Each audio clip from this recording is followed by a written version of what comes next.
let's get right into it. Number 8. Mailing your children. Back in 1913, if your kid was getting on your nerves, you could just slap some stamps on them and ship them off to grandma. This was completely legal.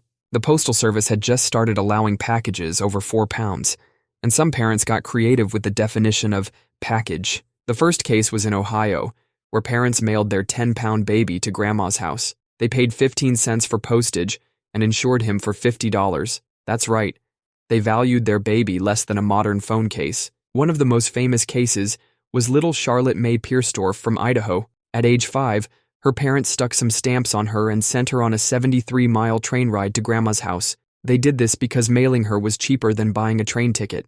These kids weren't actually stuffed into mail bags, though. They usually traveled with the mail clerks, who were trusted members of the community. It was basically an early version of Uber. This went on until the Postmaster General found out and banned the practice because apparently children aren't technically mail. Number 7. Public dueling. Imagine walking down the street and seeing 2 guys pull out pistols to settle an argument. Today, that would get you arrested instantly. But back in the day, this was just a normal Tuesday afternoon. These weren't just random street fights. They had rules, witnesses, and sometimes even refreshments for the spectators. It was basically like UFC, but with more fancy hats and a higher chance of death. In 1843, 2 guys in France got into an argument over a game of billiards. Instead of using guns or swords, they decided to throw billiard balls at each other. Well, one of them didn't make it home that night. But some people got even more creative with their murder attempts. In 1808, 2 angry Frenchmen took their fight to the skies in hot air balloons. They floated 2,000 feet above Paris and started shooting at each other's balloons. One guy's balloon got punctured and he crashed into a rooftop.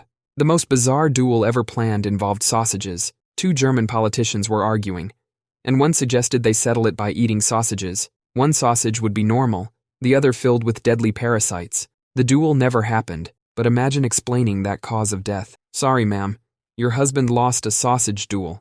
Number 6. Selling cocaine and heroin over the counter. Imagine walking into your local pharmacy in 1885 and picking up some cocaine for your headache. These weren't sketchy back alley deals. This was normal shopping at your neighborhood drugstore. Bayer, the same company that makes your aspirin today, was selling heroin as a children's cough medicine. They marketed it as a non-addictive alternative to morphine. That's like saying pizza is a non-addictive alternative to cheeseburgers. You could order heroin from a Sears catalog like you were ordering socks. It came with a neat little syringe kit and everything.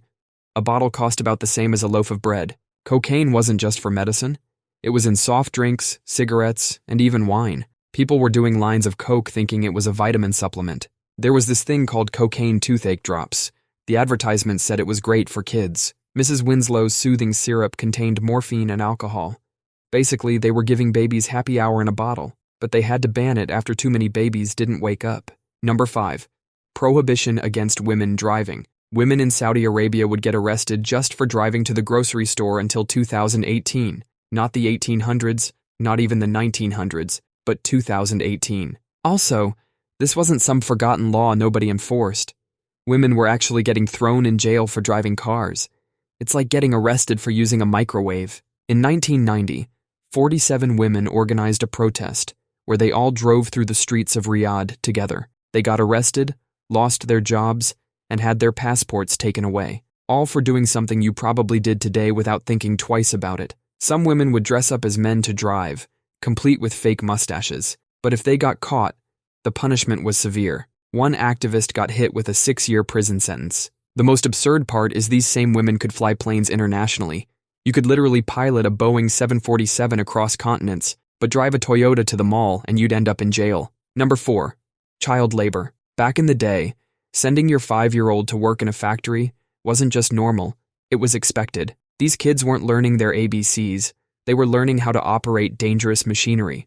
The factory owners loved hiring children because they were cheap and could squeeze into tight spaces where adults couldn't fit. In 1890, about 1 in 5 American kids between 10 and 15 were working instead of going to school. They weren't working at safe places either. These kids were in coal mines, textile mills, and glass factories where the machines were so loud you couldn't hear someone screaming for help. Parents would actually fake their kids' age documents to get them jobs younger. It's like the opposite of using a fake ID to get into a club. They were using fake IDs to get into work. In the early 1900s, a 14-year-old girl named Camilla got a job at a textile mill. Within weeks, her hair got caught in a machine and literally ripped her scalp off. She spent months in the hospital before testifying to Congress. These weren't short shifts either. We're talking 12 to 16 hours a day of nonstop work. Number 3. Cemetery picnicking. Back in the 1800s, people weren't just visiting cemeteries to cry, they were having full-on picnics there. These weren't sad little sandwiches either. We're talking fancy tablecloths, wine, and multiple courses. The cemeteries back then were basically parks with extra decorations, beautiful gardens, fancy statues, and plenty of shade from old trees. Cities didn't have many public parks, so people got creative with their outdoor dining spots. Entire families would show up with baskets full of food. In places like Denver, the gatherings grew so large that authorities had to consider stepping in. One guy in 1884 said he was having Thanksgiving with his father.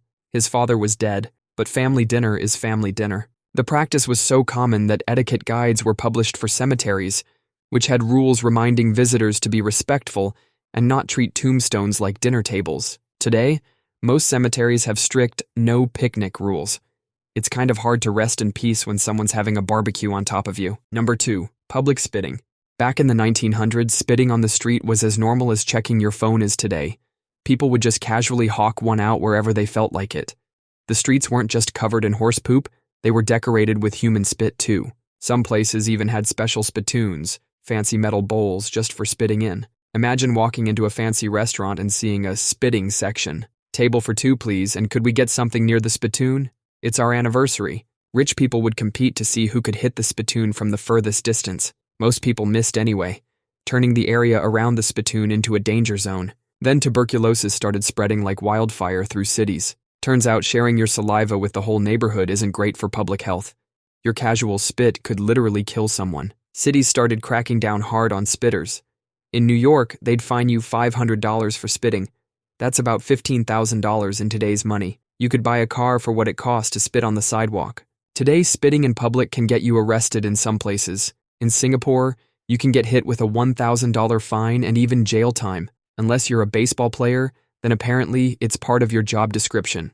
Number 1. Going to jail for being broke. Imagine sitting at home when there's a knock at the door. You open it to find a debt collector, but he's not here to negotiate a payment plan. He's here to drag you to jail because you couldn't pay your phone bill. This wasn't some dystopian nightmare. This was everyday life in the 1800s. If you owed someone money, even just the cost of a pizza in today's money, they could throw you in prison. The logic was simple. If you can't pay your debt, they'd put you somewhere where you definitely can't earn money.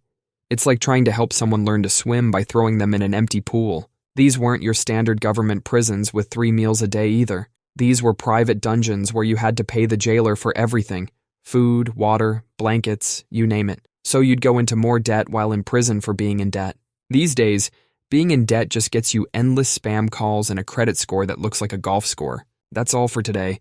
I'll be making similar videos in the future. Subscribe to see them.